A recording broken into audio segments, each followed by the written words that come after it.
अस्सलाम वालेकुम वरहमतुल्लाहि वबरकातुहू। दोस्तों, सऊदी अरब की आज की फटाफट ताज़ा और बड़ी खबरों में आपका स्वागत है। मैं हूं साकिब मिर्ज़ा और आप देख रहे हैं गल्फ़ लाइफ हिंदी।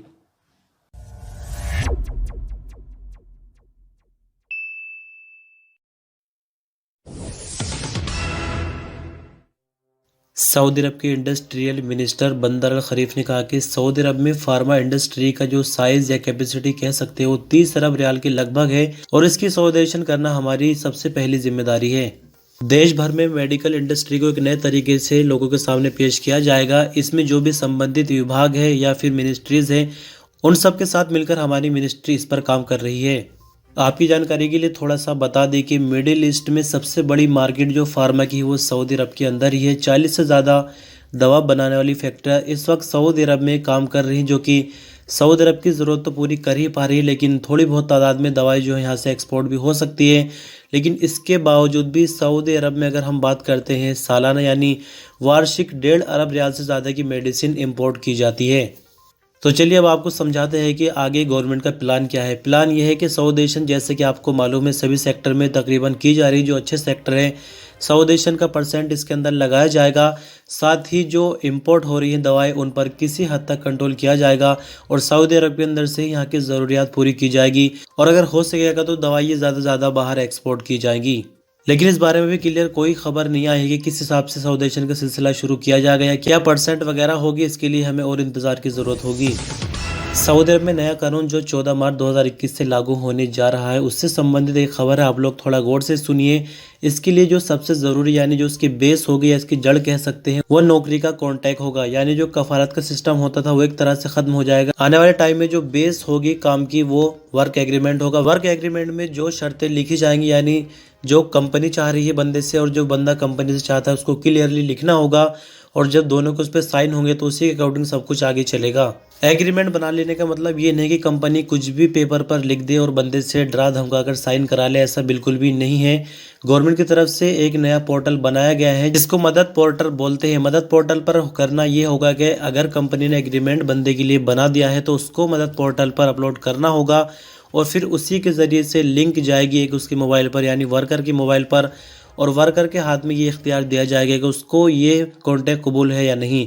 यानी गवर्नमेंट को बीच में रखते हुए सब काम किया जाएगा, लेकिन अगर एक बार उस पर साइन हो गए तो वर्कर के लिए भी बहुत बड़ी जिम्मेदारी बन जाएगी कि उसको अपना कॉन्ट्रैक्ट हर हाल में पूरा करना होगा और अगर पूरा नहीं करते हैं तो गवर्नमेंट की तरफ से उसके लिए कुछ शर्तें रखी गई, यानी जुर्माने वगैरह लगेंगे। तो जुर्माने की डिटेल अभी सामने नहीं निकल कर आई है। इसी के साथ आपको बता दें कि वर्क एग्रीमेंट के अंदर जो सैलरी लिखी गई है वर्कर की, अगर आगे चलकर सैलरी घटाई या बढ़ाई जाती है, कोई ऐसी स्थिति बन जाती है कि सैलरी घटाई जाए, तो उसको भी वर्क एग्रीमेंट के अंदर दोबारा से अपडेट करना होगा। यानी जो भी कुछ करना है कंपनी को वो गवर्नमेंट की नज़र में रखते हुए ही करना होगा। अगर उसके अलावा कुछ होता है, यानी दूसरे तरीके से 2 नंबर से कुछ करती है कंपनी और गवर्नमेंट को पता चलता है, तो सख्त कार्रवाई की जाएगी।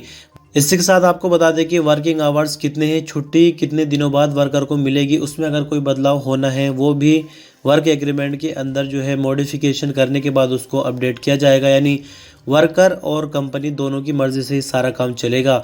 तो कुछ चीज़ें थी जो अभी आई है सामने, वो मैंने आपके सामने रखी है, लेकिन कुछ टाइम अभी और बाकी है। आज 24 फरवरी है, तो आहिस्ता आहिस्ता और भी चीज़ें इसकी क्लियर होती जाएंगी। लेकिन आपको बता दूं कि अगर इस बीच कोई वर्क एग्रीमेंट कंपनी करा भी रही है तो वो मान्य बिल्कुल भी नहीं होगा, क्योंकि अभी कानून जो है पूरी तरह से लागू नहीं हुआ है।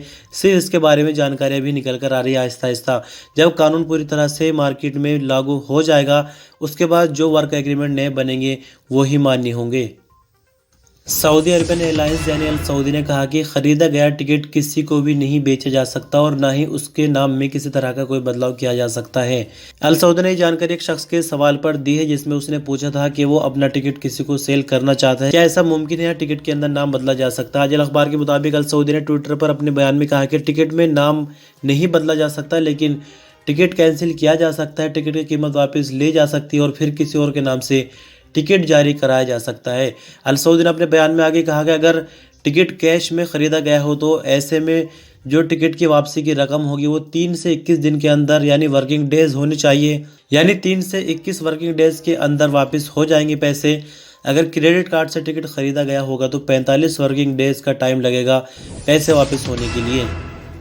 सऊदी मिनिस्ट्री ऑफ हेल्थ का कहना है कि बीशा कमिश्नरी में भी कोरोना वैक्सीन सेंटर का उद्घाटन कर दिया गया है। सब अखबार के मुताबिक बीशा हेल्थ विभाग ने कहा कि कोरोना वैक्सीन सेंटर में 4 क्लिनिक काम कर रहे हैं, जहां सऊदी और अजनबियों को फ्री वैक्सीन दी जा रही है। स्वास्थ्य विभाग ने आगे कहा कि बीशा के रहने वाले, चाहे वो सऊदी शहरी हो या फिर अजनबी हो, सेहत एप्लीकेशन के जरिए अपॉइंटमेंट ले सकते हैं। वैक्सीन सभी लोगों के लिए बिल्कुल फ्री है और ये पूरी तरह से सेफ है, कोई साइड इफेक्ट इसका नहीं है। वैक्सीन के बारे में ज़्यादा जानकारी या कोरोना के बारे में कोई और जानकारी लेने के लिए भी हमसे कांटेक्ट किया जा सकता है।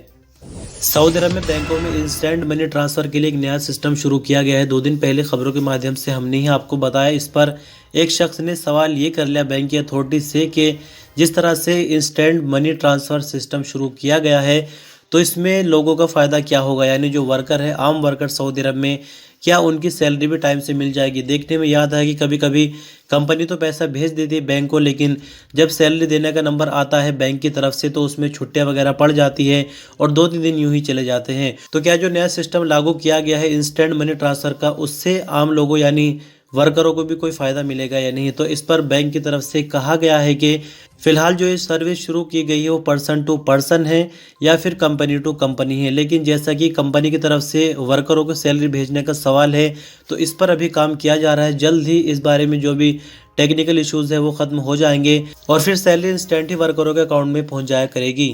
इसके लिए बैंकिंग मैनेजमेंट की तरफ से कोई डेडलाइन या कोई तारीख तो क्लियर नहीं दी गई है, लेकिन आई होप कि जल्द ही ये चीज़ें सही हो जाए और जो अजनबी वर्कर सऊदी अरब में काम कर रहे हैं उनको कुछ ना कुछ फ़ायदा कहीं से तो मिले। सऊदी अरब के मौसम विभाग ने बुधवार के लिए मौसम के बारे में पूर्वानुमान लगाया है। अखबार 24 के मुताबिक मौसम विभाग का कहना है कि बुधवार यानी 24 फरवरी को जाजान, असीर और बाहा में तेज़ हवा और गरज चमक के साथ बारिश होने की उम्मीद है। कहीं मध्यम दर्जे और कहीं मूसलाधार बारिश हो सकती है, जबकि मक्का मुकर्रमा, नॉर्दर्न बॉर्डर, अल्जौफ और तबूक भी बारिश की चपेट में होंगे। मौसम विभाग ने अपने बयान में आगे कहा कि बुध को सऊदी अरब में सबसे ज़्यादा टेम्परेचर 31 डिग्री सेंटीग्रेड जाजान और शरवरा में, जबकि सबसे कम टेम्परेचर यानी 6 डिग्री सेंटीग्रेड तरीफ और तबूक में होगा।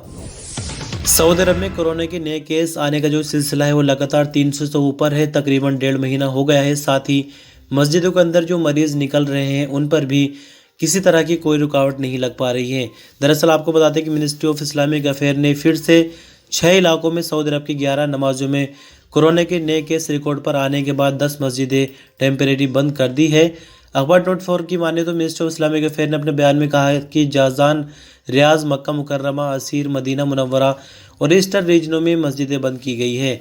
मिनिस्ट्री ऑफ इस्लामिक अफेयर का कहना है कि 3 मस्जिदें सैनिटाइजिंग और साफ सफाई की कार्रवाई पूरी होने के बाद खोल दी गई हैं। इनमें 2 का ताल्लुक रियाज रीजन और 1 का संबंध ईस्टर्न रीजन से है। आपकी जानकारी के लिए बता दें कि 16 दिनों के दौरान सऊदी भर में 135 मस्जिदें कोरोना वायरस के नए केस सामने आने की वजह से बंद की गई है। इनमें से 108 मस्जिदों को साफ सफाई और सैनिटाइजिंग वगैरह करके दोबारा खोल दिया गया है, जबकि जो बाकी मस्जिदें हैं उनमें भी काम जारी है, जिसके बाद उनको भी खोल दिया जाएगा। सऊदी पोस्ट या कहे कि सऊदी डाक विभाग ने ग्राहकों को खबरदार किया है कि धोखाबाजी या धोखाधड़ी करने वालों से सावधान रहे। सऊदी पोस्ट की तरफ से ऐसे कोई भी मैसेज नहीं किया जा रहा जिसमें ईमेल की लिंक दी जाती है और ये कहा जाता है कि आपकी शिपमेंट जो है वो पहुंच गई है और लिंक पर क्लिक करके फॉर्म को फिल कर दे। सऊदी पोस्ट ने एक बार फिर से ग्राहकों से कहा कि अगर आप इस तरह की एक्टिविटी करते हैं और अपनी पर्सनल डिटेल किसी थर्ड पार्टी के साथ यानी किसी हैकर के साथ शेयर करते हैं तो इससे आपको काफ़ी नुकसान हो सकता है। सऊदी पोस्ट ने आगे कहा कि जो सऊदी पोस्ट की ऑफिशियल एप्लीकेशन है, ऐप स्टोर पर भी मौजूद है, प्ले स्टोर पर भी मौजूद है, उस एप्लीकेशन में खुद को रजिस्टर करें। अपनी आईडी नंबर और मोबाइल नंबर को यूज़ करते हुए उसके अंदर रजिस्ट्रेशन कर ले परमानेंट, और जो भी कोई कार्रवाई होगी सऊदी पोस्ट से संबंधित, आप कोई सामान भेजते हैं या आपका कोई सामान आता है, उन सब चीज़ों को आप एप्लीकेशन के अंदर से ही मैनेज कर सकते हैं और किसी भी तरह की धोखाधड़ी से बच सकते हैं। सऊदी ट्रैफिक विभाग ने लोगों को खबरदार किया है कि ट्रैफिक की आवाजाही में रुकावट डालना या कहे कि ट्रैफिक में बाधा डालना एक ऐसा जुर्म है जिस पर जुर्माना हो सकता है। सड़क पर सुस्ती से ड्राइविंग करना या फिर इस तरह से ड्राइविंग करना जो कि हद से ज़्यादा स्पीड हो, दोनों ही कंडीशन ऐसी है जिसमें दूसरे लोगों के लिए मुश्किल खड़ी हो सकती है। आजिल अखबार के मुताबिक ट्रैफिक विभाग ने ट्विटर पर अपने अकाउंट में कहा कि कुछ कंडीशन में ऐसा होता है कि गाड़ी की जो रफ्तार है बहुत कम करनी होती है, कभी कभी गाड़ी ख़राब हो जाने पर रास्ते में रुक जाती है, जिससे ट्रैफिक जो है वो बाधित हो जाता है। अगर किसी को इस तरह की परेशानी का सामना करना पड़े तो उनको चाहिए कि जैसे ही मौका मिले फ़ौरन गाड़ी को जो है सर्विस रोड पर ले आए, या फिर अगर गाड़ी बिल्कुल रुक गई है तो सर्विस रोड से भी उसको नीचे उतार ले। जिससे होगा ये कि जो ट्रैफिक की आवाजाही है वो रुकेगी नहीं, और ना ही किसी तरह का कोई जुर्माना वगैरह उस बंदे पर लगेगा। ट्रैफिक विभाग का आगे कहना है कि हर गाड़ी के ड्राइवर का फ़र्ज़ है कि वो गाड़ी को सड़क पर लाने से पहले अच्छी तरह से चेक कर ले, ताकि सड़क पर आने के बाद जो दूसरा ट्रैफिक है वो उससे बाधित ना हो। सऊदी अरब में बीते 24 घंटों के दौरान 335 कोरोना के नए मरीजों की पुष्टि हुई है, जबकि 323 नई रिकवरी रिकॉर्ड पर आई, जबकि 4 मरने वालों की नई संख्या है और कुल मरने वालों की संख्या बढ़कर 6,470 हो गई है। सऊदी अरब में फिलहाल एक्टिव केसों की संख्या 2,463 है, जिनमें से 486 क्रिटिकल केस है जो कि आईसीयू में है। इलाज के लिए 335 कोरोना के नए मरीज रिकॉर्ड पर आने के बाद कुल मरीजों की संख्या बढ़कर 3,75,668 हो गई है, जबकि 323 नई रिकवरी रिकॉर्ड पर आने के बाद कुल रिकवरियों की संख्या 3,66,735 हो गई है। सऊदी अरब की राजधानी रियाद में पुलिस ने पेट्रोलिंग टीम पर हमला करने वाले सऊदी शहरी और अजनबी को गिरफ्तार कर लिया है। मुलजिम ड्रग्स के कारोबार, चोरी और रास्ते में चलने वालों को असलहे के बल पर लूटने जैसी वारदातें कर चुके थे। अखबार 24 के मुताबिक रियाद पुलिस ने अपने बयान में कहा कि 4 लोकल सऊदी शहरी, एक अजनबी कई तरह की वारदातें कर चुके हैं। दुकानों पर डाके डालना, गाड़ी चोरी करना, रास्ते में चलने वाले लोगों को असलहे के बल पर लूटना जैसे काम अंजाम दे चुके थे। इन्हें गिरफ्तार करके कानूनी कार्रवाई के लिए संबंधित विभाग के हवाले कर दिया गया है। रियाद पुलिस ने आगे बताया कि 2 सऊदी शहरियों को राजधानी के उत्तरी मोहल्ले अल आरिज में गश्ती फोर्स पर हमला करने पर पकड़ा गया। इनके कब्जे से हशीश बरामद हुई है। दोनों के खिलाफ मुकदमा दर्ज करके कानूनी कार्रवाई के लिए संबंधित विभाग के हवाले कर दिया गया है। सऊदी अरब की राजधानी रियाद में म्यूनिसिपैलिटी ने बीते 24 घंटों के दौरान एसओपीज को वायलेट करने वाली 128 दुकानों को सील कर दिया है। सब अखबार के मुताबिक म्यूनिसिपैलिटी ने कहा कि कोरोना के खात्मे और एसओपीज पर अमल की जांच करने के लिए हमारी टीमें हर घंटे में 258 चेकिंग के दौरे करती है। चेकिंग अधिकारियों को ये कहा गया है कि जहां कहीं भी एसओपीज की पाबंदी न होते हुए देखें, वहां फौरन कार्रवाई की जाए। कोरोना वायरस के खात्मे के लिए बनाई गई एसओपीज पर जहां कहीं भी हम ऐसा देखें कि वहां उनको फॉलो नहीं किया जा रहा है तो फौरन कार्रवाई की जाएगी। इसमें किसी तरह की कोई छूट नहीं दी जाएगी। म्यूनिसिपैलिटी ने आगे कहा कि बीते 24 घंटों के दौरान 128 दुकानें बंद करने के साथ ही 650 जगह ऐसी कमियां पाई गई जो कि छोटी थी, वहां पर सिर्फ नोटिस देकर छोड़ दिया गया है। लेकिन अगर उन्हीं जगह पर फिर से कोई कमी निकल जाती है तो दोनों बार के वायलेशन को मिलाकर फिर दुकान को सील कर दिया जाता है। और दोस्तों, ये आज की इस न्यूज़ बुलेटिन की आखिरी खबर है। यहाँ पर कुछ डिफरेंट जानकारी आपसे आज मैं शेयर करूँगा। स्टॉक मार्केट के बारे में। तदावुल जो है सऊदी अरब की स्टॉक मार्केट का नाम है, तो पहले भी इसके बारे में खबरें आती रही हैं, लेकिन मैंने सोचा शायद आपको समझ ना आए, लेकिन आज मैं आपको थोड़ा सा समझा दूँ, फिर मैं आपको बताऊंगा कि इस टाइम जो है बहुत प्रॉफिट इसके अंदर चल रहा है। आप जो भी सऊदी अरब के अंदर रहते हैं, किसी भी कंट्री से ताल्लुक़ रखने वाले, आप इन्वेस्ट कर सकते हैं स्टॉक मार्केट में। और ये आपकी मर्ज़ी है, आप 20 रियाल भी लगा दो, 50 रियाल, 100 रियाल, 200 रियाल, 500 रियाल, कोई मुश्किल नहीं है। एक एप्लीकेशन होगी जो आपको फ़ोन पे अपने डाउनलोड करनी है और आप अपना स्टेटस लगातार देखते रह सकते हैं जब जब आपको टाइम होगा। तो फिलहाल मैं आपको खबर के मुताबिक बता दूं क्या जानकारी है। अगर आप इसमें इंटरेस्ट रखते हैं, इन्वेस्ट इसके अंदर करना चाहते हैं, तो मैं और ज़्यादा जानकारी निकाल कर डीपली मैं आपको एक्सप्लेन कर दूंगा। इसमें आपका अच्छा खासा फ़ायदा हो जाएगा। और इसके लिए ये भी कोई ज़रूरी नहीं है कि आपको 5 साल या 10 साल ही सऊदी अरब के अंदर रहना है। आपका जितना भी टाइम हो उस टाइम के मुताबिक आप रहें, और जब आपको खुरूज पर आना हो तो आप अपना अकाउंट बंद करके अपना पैसा वापस ले सकते हैं। तो चलिए मैं आपको खबर में बता दूं अभी क्या चल रहा है। सऊदी अरब की शेयर मार्केट तदावुल में बीते हफ्ते के दौरान अजनबियों के शेयर्स की कदर में 220.7 मिलियन की बढ़ोतरी हुई है। 18 फरवरी को ख़त्म होने वाले हफ्ते में इससे पिछले हफ्ते के मुकाबले में 0.38% बढ़ोतरी हुई है। आजिल अखबार के मुताबिक तदावुल ने वीकली रिपोर्ट ने बताया कि अजनबियों के सऊदी शेयर्स की कदर में 827.55 मिलियन रियाल यानी 220.7 मिलियन डॉलर की बढ़ोतरी हुई है। सऊदी शेयर मार्केट में अजनबी इन्वेस्टर्स के शेयर्स की कदर मार्केट में 217.622 अरब रियाल हो गई है, जबकि 11 फरवरी को ख़त्म होने वाले हफ्ते में अजनबी या गैर मुल्की इन्वेस्टर्स की शेयर्स की कदर 216.795 अरब रियाल थी।